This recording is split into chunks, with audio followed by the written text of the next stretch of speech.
Doon sa likod, DMA. Ano tali ako eh.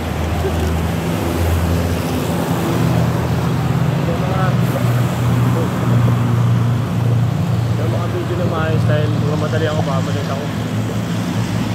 5:30 na siguro. Mga 5:40. Nakalampas naman ako ng DMA eh. Pero sana nakatao dito, puro butas oh. Doon na yung ano, sa SM North kasi ako pumapasok. Doon na yun banda oh. So yung pinaka-stoplight na yun, kakaliwa na ako doon. West up, Baler, sabay Baler yun. So nakalampas ako ng DMA. So dito na lang guys, maraming salamat sa nanonood. Paano na lang i-share. Thank you guys, thank you for watching.